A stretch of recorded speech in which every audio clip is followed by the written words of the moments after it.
जय गुरु जी संगत जी, मेरे YouTube चैनल गुरुजी 13 ब्लेसिंग पर आपका हार्दिक स्वागत है। जय गुरु जी, शुक्राना गुरु जी, आप सभी साथ संगत जी को जय गुरु जी। गुरु जी आप सभी पर मेहर बनाए रखें, सर्वदा भला सर्वदा भला। मैं आशा करती हूँ कि आप सभी स्वस्थ और मस्त होंगे। संगत जी, जैसे कि मैं आपके साथ में डेली गुरु जी की पावन पुस्तक दिव्य आभा के सत्संग शेयर कर रही हूँ। आज उसी कड़ी को आगे बढ़ाते हुए आज का जो सत्संग है वह है श्रीमती नीरू भारद्वाज आंटी जी का, जो कि बहुत ही प्यारा सत्संग है।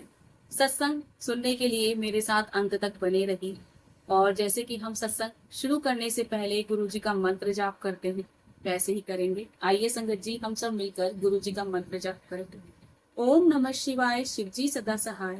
ओम नमः शिवाय, गुरु जी सदा सहाय। ओम नमः शिवाय, शिव जी सदा सहाय। ओम नमः शिवाय, गुरु जी सदा सहाय। जय गुरु जी, शुक्राना गुरु जी, जय जय गुरु जी। आंटी जी लिखती हैं, सदा दानी पिता परमेश्वर, गुरुर ब्रह्मा गुरुर विष्णु गुरुर्देव महेश्वरा, गुरु साक्षात पार ब्रह्म, तस्मै श्री गुरुदेवा नमः। जय गुरु जी, शुक्र है गुरु जी। हम उस अदृष्ट और अज्ञात शक्ति में विश्वास रखते आए हैं जो हमारी आस्था और विचारों से अपनी उपस्थिति का ज्ञान देती है, रही है। विभिन्न युगों में वह अवतरित होती है और इसी युग में वह गुरु जी के रूप में हमारे बीच आई है। इस पृथ्वी के सभी वासी भले ही उनसे अपरिचित हों, उनके उदात्त कल्याण की भावना से लाभान्वित हुए हैं। ऐसे अनेक अवसर आए हैं जब हमें हर क्षण उनके अवतरित आशीर्वाद प्राप्त हुए हैं। इतने छोटे से प्रसंग में मैं उनके बारे में सब कुछ कहना या लिख पाना असंभव है। फिर भी मैं अपने कुछ संस्मरण आपके साथ बांटना चाहूँ। आंटी जी ने यहाँ पर बताया कि किस तरीके से वह गुरुजी से जब मिली थी तो उनके विषय में जो जो जान पाई, वो कहती है उनके विषय में लिख पाना संभव नहीं है, पूरा बताना गुरुजी के विषय में संभव नहीं है उनके लिए, लेकिन वह फिर भी अपने कुछ संस्मरण हम सबके साथ शेयर करना चाहती है जो उन्होंने यहाँ पर बताया। आंटी जी लिखती हैं, प्रारंभ में हमें उनके मंदिर में आने में संशय था, क्योंकि हमें सदा से संत और सन्यासियों में विश्वास नहीं रहा है। यह भी सत्य है कि उनकी दिव्य कृपा तभी प्राप्त होती है जब वह चाहे। इस प्रकार गुरुजी ने हमें नवंबर 1995 में जालंधर में अपने पास बुलाया। मेरे पति एक गंभीर त्वचा रोग की समस्या से पीड़ित थे, जिसे सियोसिस के नाम से भी जाना जाता है। पिछले 8 वर्षों में हर प्रकार के उपचार करवा लिए थे, किंतु कोई लाभ नहीं हो रहा था। सिर से पांव तक उनके शरीर में लाल चकत्ते हो रहे थे, जिन पर श्वेत पपड़ी जमी हुई थी और सदा खुजली होती रहती थी। उनका सिर पाषाण की भांति सख्त था और उनके जनांग भी इस रोग से प्रकोप से नहीं बच पाए थे।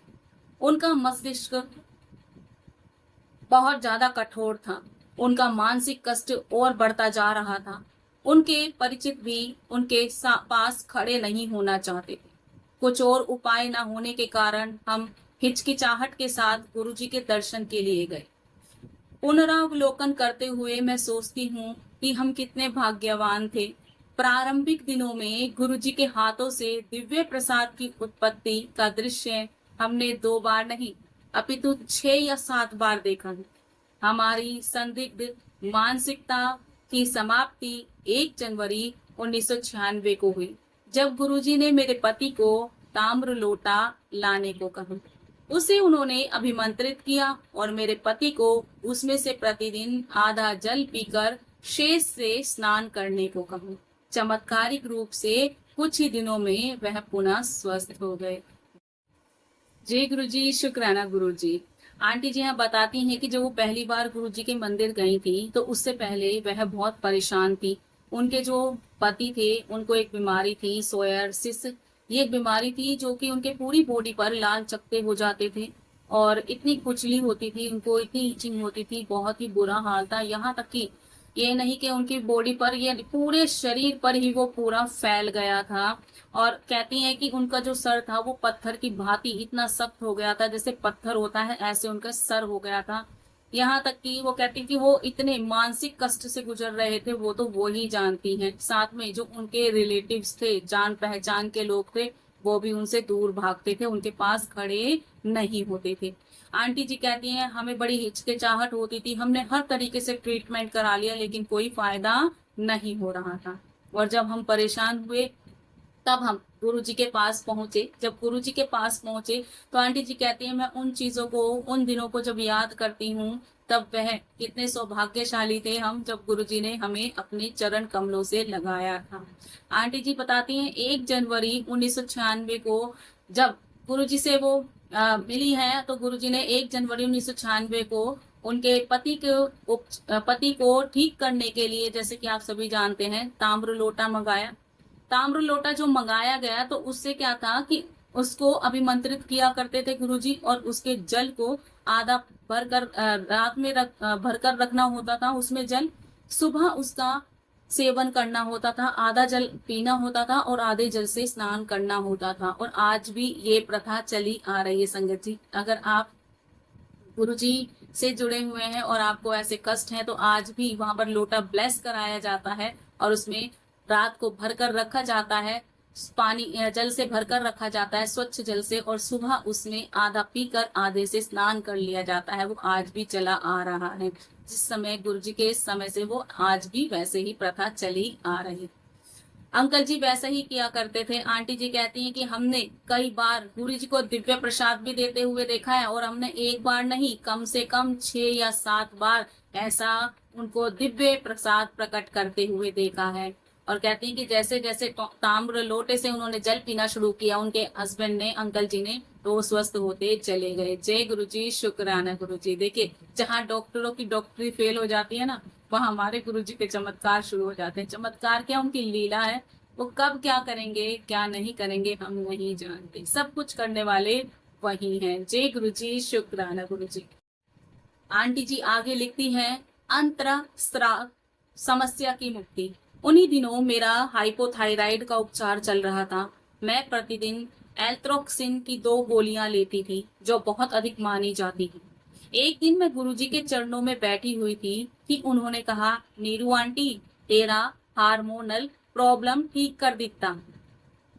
मैं स्तब्ध रह गई, क्योंकि मैंने कभी उनको इस बारे में बताया ही नहीं था। मुझे पहली बार अनुभव हुआ कि उनको कुछ भी बताने की आवश्यकता नहीं है, वह सब कुछ जानते हैं। उसके बाद जब सब परिणाम सही निकले तो मैंने औषधियां बंद कर दी। यहाँ आंटी जी कहती है कि उनको हाइपोथायराइड की समस्या थी, और वो डेली, जैसे आप सभी जानते हैं जिनको थायराइड है, 2 तरह के होते हैं। एक हाइपर होता है जिसमें पतले होते चले जाते हैं, और एक होता है हाइपोथायराइड जिसमें मोटे होते चले जाते हैं, चाहे आप कुछ खाएं या ना खाएं, फिर भी वो होता रहता है। आपकी जो ग्लैंड है, ये थायराइड ग्लैंड होती है, इसमें प्रॉब्लम हो जाती है, हार्मोनल प्रॉब्लम हो जाती है, जिसके कारण इस तरह की समस्या आती है। और ये समस्या तभी आती है संगत जी जब आप डिप्रेशन में जाते हैं, टेंशन में रहते हैं। डेली आपके साथ कुछ ना कुछ टेंशन लगी रहती है। यहाँ पर आंटी जी को भी बहुत टेंशन थी, क्योंकि उनके पति बीमार थे और उनको देखते देखते उनको टेंशन हो गई थी। और ये ग्लैंड जो है ना, टेंशन से ही होता है। तो यहाँ पर जो था, अब उनको हार्मोनल प्रॉब्लम हो गई, थायराइड की ग्रंथि जो थी वो उनकी एक्टिव हो गई। और जब एक बार वो गुरुजी के साथ में बैठी हुई थी, आंटी कहती है मैं बहुत गोलियां लेती थी, उसकी डोज ज्यादा थी, जैसे उनको जैसे ज्यादा रहा होगा, वैसे 25 mg की गोली से स्टार्ट होता है। जैसे जैसे डॉक्टर आपको रिकमेंड करते हैं आपके टेस्ट वगैरह करने के बाद, तो वो उसकी मात्रा बढ़ा देते हैं। तो आंटी जी को बहुत ज्यादा वो गोलियों की मात्रा दी जा रही थी, एक दिन में 2 गोली लेती थी वो। तो वो कहती है कि एक दिन मैं गुरुजी के चरण कमलों में बैठी हुई थी, उनके पास बैठी हुई थी, तो गुरुजी एकदम देखकर मुझे बोले कि नीरू आंटी, तेरी हार्मोनल प्रॉब्लम ठीक कर देती है।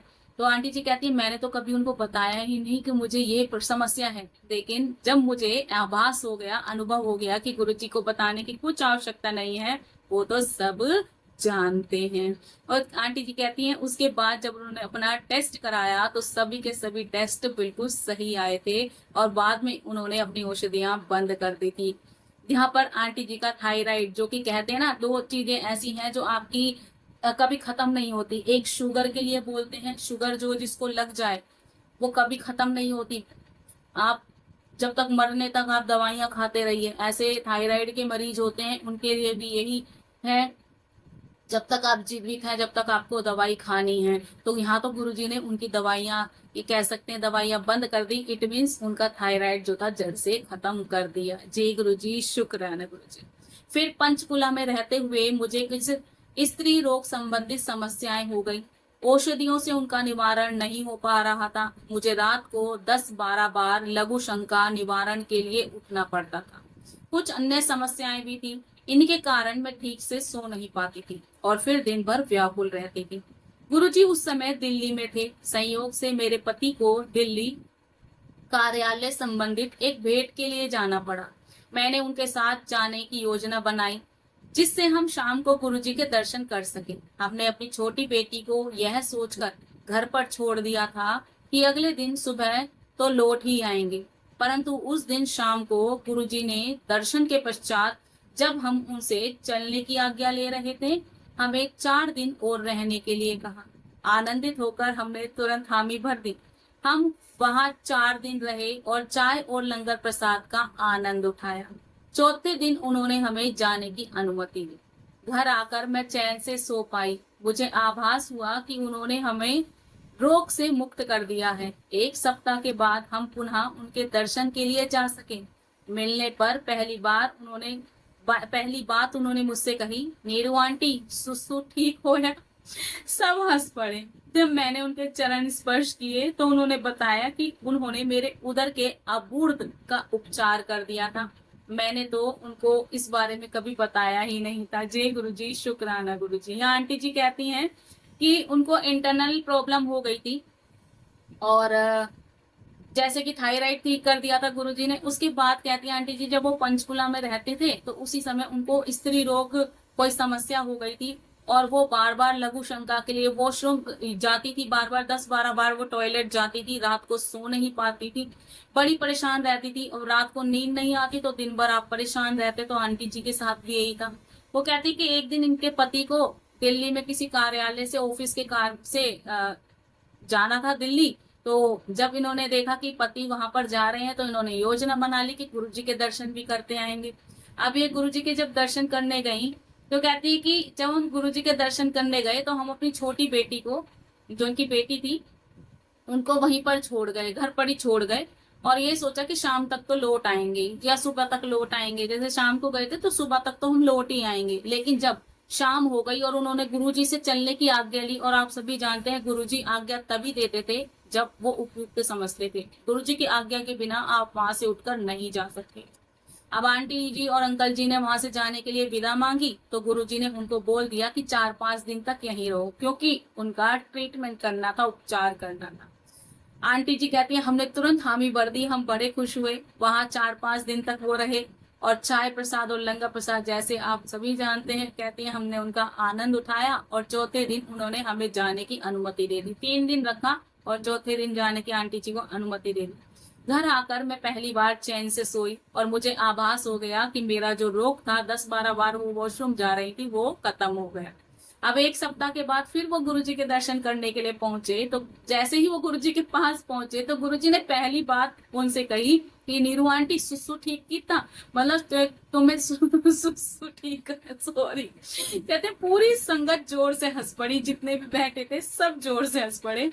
कहती जब मैंने उनके चरण स्पर्श किए तो उन्होंने बोला कि उन्होंने मेरे उदर के अपूर्द का उपचार कर दिया। यहाँ पर आंटी जी को पेट में ट्यूमर हो गया था। संगत जी, ट्यूमर और कैंसर में बहुत फर्क है। यहाँ ट्यूमर उनका स्टार्ट हुआ था, उनका ट्यूमर हो गया था और आगे अगर ट्यूमर की वो ट्रीटमेंट ना करती या गुरुजी उनका उपचार न करते तो आगे जाकर संभावना थी कि वो कैंसर में बदल जाता। तो आंटी जी कहती हैं कि मैंने तो कभी गुरुजी को इस बारे में बताया ही नहीं था कि मुझे इस तरह की परेशानी है, और ना ही उनको पता था कि उनके जो पेट में इस तरीके से ट्यूमर भी पनप रहा है। लेकिन गुरुजी ने पहले ही उसका उपचार कर दिया। आंटी जी कहती है मैंने तो कभी इस बारे में गुरुजी को बताया नहीं। बताने की जरूरत ही नहीं, वो अंतर्यामी है, वो सब कुछ जानते हैं, हमें कुछ नहीं पता। जय गुरुजी, शुक्राना गुरुजी। आंटी जी आगे लिखती हैं, बेटी का त्वचा रोग। जून मास में एक दिन सिंगला अंकल ने मुझे गुरुजी का संदेश दिया कि वह बुला रहे हैं। मैंने सोचा कि संभवतः वह सत्संग करने के लिए बुला रहे हैं, किंतु गुरुजी ने अपने लिए मुझे एक आयुर्वेदिक दुकान की एक औषधि लाने के लिए कहा जो केवल निर्यात करी जाती थी। गुरुजी की दया से हमें वह औषधि भी मिल गई जो सामान्यतः बिना चिकित्सक के परामर्श के नहीं मिलती। गुरुजी ने एक गोली दूध के साथ शाम को ली। 15-20 दिनों पश्चात उन्होंने उसे वापस करने को कहा क्योंकि वह अति तीक्ष्ण थी। हमने प्रयास किया किंतु निर्यात की समस्या के कारण उसे लौटा नहीं सके। वह महंगी थी और गुरुजी ने उसे काफी मात्रा में मंगाया था। जी गुरुजी, शुक्राना गुरुजी। यहाँ आंटी जी कहती हैं कि बेटी की त्वचा के रोग को किस तरीके से ठीक किया, आप सुनिए। कहते कि जून मास में एक दिन क्या हुआ, सिंगला अंकल जी ने आंटी जी को बताया, गुरुजी का संदेश दिया कि गुरुजी आपको बुला रहे हैं।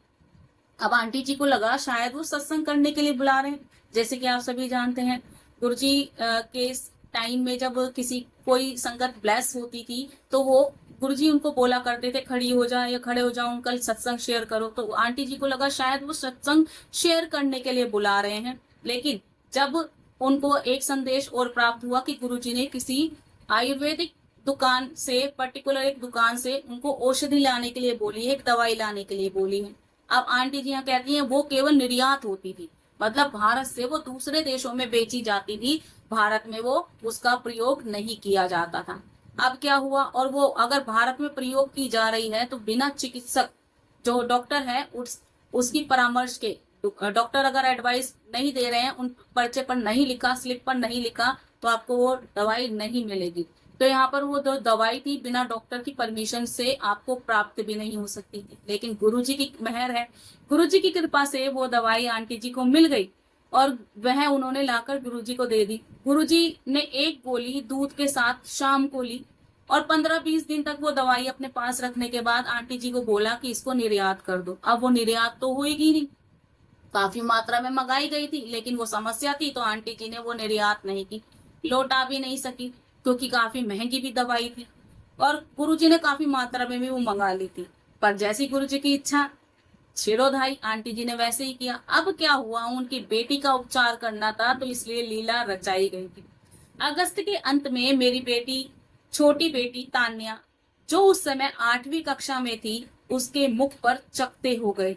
चिकित्सकों के अनुसार वह सियोसिस था। हम स्तब्ध रह गए। 1 मास तक इसी उलझन में रहे कि गुरुजी को बताएं या ना बताएं। हमने उन्हें अक्टूबर में बताया और उन्होंने पुनः ताम्र लोटा लाने को कहा, जिसे उन्होंने अभिमंत्रित कर उसका जल पीने और स्नान करने को कहा। गुरुजी ने उसके पिता के इसी रोग का तीव्रता से उपचार किया था। इस बार भी वैसे ही हमें आशा थी, लेकिन ऐसा नहीं हुआ। आशा के विपरीत 1 मास में उसका रोग पूरे शरीर में फैल गया।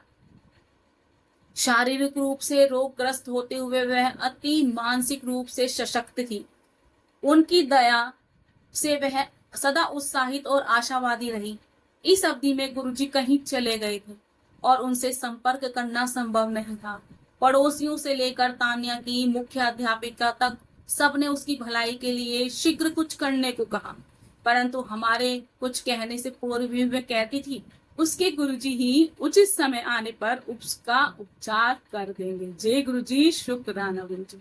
इस अवधि में उस बच्ची ने इतना सहा कि हमसे उसकी वेदना नहीं देखी जाती थी।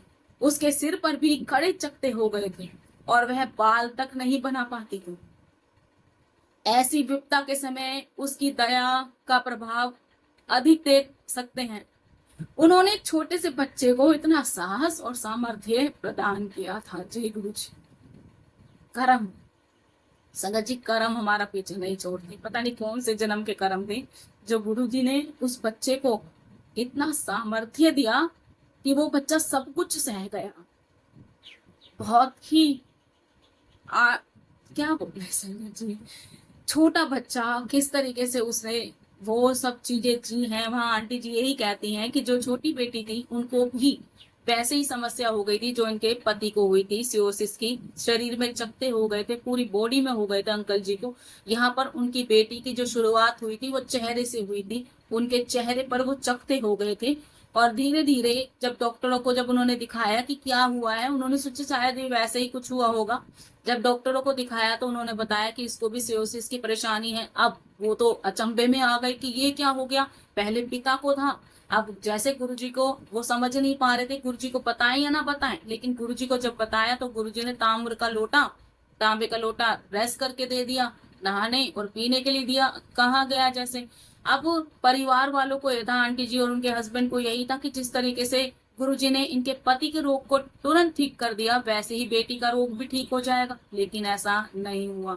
1 महीना हो गया और उसका वो जो रोग था वो बढ़ते बढ़ते बहुत बढ़ गया। स्कूल में जो उनकी प्रिंसिपल थी और उनके मित्र थे, यहाँ तक कि अड़ोसी नेबर लोग जो थे, उस बच्ची को जब देखते थे, उसकी व्यथा को देखते थे, परेशानी को देखते थे, तो इनके माता पिता से कहते थे कि जल्दी से कुछ करो, उपाय करो। लेकिन वो बच्ची इतनी सहनशील थी, कहते वो पीड़ा हमसे नहीं देखी जा रही थी। हालांकि वो अपने बाल तक नहीं बना पाती थी, उसके सर में भी हो गए थे वो चकते। कहते हम उसकी पीड़ा नहीं देख सकते थे, लेकिन जब भी कोई उसके साथ सहानुभूति जताता तो वो बच्ची यही कहती कि गुरुजी हैं, गुरुजी सब देख लेंगे, एक समय आएगा, अनिश्चित समय आएगा जब गुरुजी उसकी ये बीमारी दूर कर देंगे। उस बच्चे में भी इतना संतुष्टि आ गई थी, मतलब इतनी सेटिस्फेक्शन आ गई थी उस बच्चे के अंदर कि वो सब कुछ जानती थी, छोटी सी बच्ची कि सब कुछ जानती थी कि गुरुजी समय आने पर उसके इस रोग को ठीक कर देंगे। पेशेंस देखिए बच्चे का, और गुरु में आस्था देखिए संगत जी, कितनी गहरी आस्था रही होगी। आंटी जी कहती कि हमने गुरुजी से संपर्क साधने की कोशिश की, लेकिन गुरुजी तो कहीं पर चले गए थे, हम उनसे संपर्क नहीं साध रहे थे। लेकिन बच्चे ने जो साहस और सामर्थ्य दिखाया वो बड़ा ही जबरदस्त था। जय गुरुजी, शुक्राना गुरुजी। गुरुजी जनवरी में लौट आए और सबसे पहले उन्होंने वह आयुर्वेदिक औषधि देने को कहा। तब हमें आभास हुआ कि वह औषधि उसके लिए मंगाई गई थी। औषधि 40 दिन तक देना अनिवार्य था। तान्या के दवाई लेने का 40वां दिन शिवरात्रि का था। उस दिन उन्होंने औषधि बंद करने को कहा। दिव्य गणना, अगले दिन से उसके स्वास्थ्य में परिवर्तन होना आरंभ हो गया और ग्रीष्मावकाश में जब वह अपने ननिहाल गई तो पूरी तरह से रोग मुक्त हो चुकी थी। कभी कभी उसके मुंह पर एक आध निशान आ जाते हैं। मुझे विश्वास है कि गुरुजी उसके पिछले जन्मों के कर्म नष्ट कर रहे हैं। उन्होंने मुझे बताया था कि उनके हस्तक्षेप के बिना वह जीवन पर्यंत ऐसी ही रहती। जी गुरुजी, शुक्राना गुरुजी। यहाँ पर अंकल जी, आंटी जी लिखती हैं कि जनवरी में गुरुजी लौटे और उन्होंने वही औषधि जो आंटी जी से एक आयुर्वेदिक दुकान से मंगाने के लिए कहा था, और गुरुजी ने एक गोली खाई थी वो दूध के साथ, और बोल रहा था कि बड़ी तीक्ष्ण है, इसको वापस कर दो। लेकिन वो बहुत महंगी थी, आंटी जी ने वो निर्यात मतलब बेच नहीं पाई थी आंटी जी, और उसकी मात्रा भी काफी मंगा ली थी। वही दवाई उस बच्ची के लिए मंगाई गई थी और गुरुजी ने खुद उसको खाकर ब्लेस कर दिया था उस बच्ची के लिए। वो दवाई उनको 40 दिन तक देनी थी और 40वें दिन शिवरात्रि का दिन था। वो उस दिन बिल्कुल रोग मुक्त हो गई थी। गुरुजी ने वो दवाई उस दिन बंद कर दी थी। और जब गर्मी की छुट्टियों में वो अपने नानी के घर गई तो बिल्कुल रोग मुक्त हो गई थी। और कभी कभार उसके चेहरे पर छोटे छोटे चकत्ते से बन जाते हैं। और गुरुजी ने कहा था कि आंटी जी को बताया था कि ये इसके पूर्व जन्मों का ही एक कर्म है जो इस तरीके से उसके सामने आया है। अगर गुरुजी हस्तक्षेप नहीं करते वो पूरी जिंदगी वैसे ही रहती। संगत जी, हम कहते हैं ना कि हमें ये बीमारी क्यों लगी। संगत जी, हमें वो बीमारी हमारे कर्मों के हिसाब से लगती है। यहाँ पर स्पष्ट हो जाता है कि हम कहते हैं कि हमारी स्किन ऐसी हो गई, हमारे साथ किसी ने कुछ गलत कर दिया, हमें थायराइड हो गया, हमें शुगर हो गया, हमें कैंसर हो गया, हमें जॉइंटिस हो गया, हमें ये हो गया, हमें ये हो गया, ब्ला ब्ला बीमारियों के नाम चल रहे हैं। नहीं नहीं, अब यार ये हमारे पिछले जन्म के कर्मा हैं जो हम गलत करके आए हैं, जो हमें इस जन्म में रोग के रूप में मिल रहे हैं। वरना संगत जी, आपने भी कभी महसूस किया होगा कि बहुत से लोग ऐसे होते हैं जन्म से ही उनको अच्छे मित्र मिलते हैं और मृत्यु तक वही मित्र उनके साथ चले आते हैं। हर जगह उनका बढ़ चढ़कर सहयोग करते हैं, सहायता करते हैं। और बहुत से लोग ऐसे हैं तो होते हैं जो बचपन से ही मित्र बने हुए आते हैं और एक समय आने पर वही आपको बैक स्टैबिंग कर देते हैं, पीठ पर छुरा मार देते हैं, आपके साथ बुरा कर देते हैं। यहाँ तक कि आपके रिश्तेदार भी ऐसे ही होते हैं संगत जी, कुछ कुछ ऐसे होते हैं, हर कोई नहीं होता। खैर वो हमारे कर्मा है, जो हमने कर्म किए हैं वो तो हमें भुगतने ही है। लेकिन गुरु जी से जुड़ने के बाद जो हमारे कर्मा है, वो जो 100% हमें भुगतने थे वो 90% हो जाता, 90% गुरु जी खत्म कर देते हैं और 10% तो हमें भुगतने ही पड़ते हैं। गुरु जी कहा करते थे कि 90% मैं तुम्हारे कर्मा अपने ऊपर ले लेता हूँ, लेकिन 10% तो तुम्हें भुगतने ही हैं, और हम उसमें ही चीख पुकार मचा देते हैं संगत जी। गुरु जी हमेशा सभी पर मेहर करते हैं और करते आए हैं, करते रहेंगे हमेशा। जब तक ये पृथ्वी टिकी हुई है तब तक हमारे महाशिव कल्याण कर रहे हैं लोगों का, और आने वाले समय में जब नई पृथ्वी का उदय होगा, मनाया जाएगा, तब भी वो ऐसे ही सृष्टि का संचालन करते रहेंगे, हमेशा सभी का उद्धार करेंगे और समय समय पर गुरु के रूप में आएंगे। चेहरा बदल जाएगा, शरीर बदल जाएगा, लेकिन गुरु तो गुरु ही रहेंगे। जय गुरु जी, शुक्राना गुरु जी। और आज मैं अपनी वाणी को यहीं विराम दूंगी। जय गुरु जी, शुक्राना गुरु जी, जय जय गुरु जी। संगत जी ये सत्संग बड़ा है, मैं इसके दूसरे भाग के साथ आपसे कल मिलती हूँ। जय गुरु जी।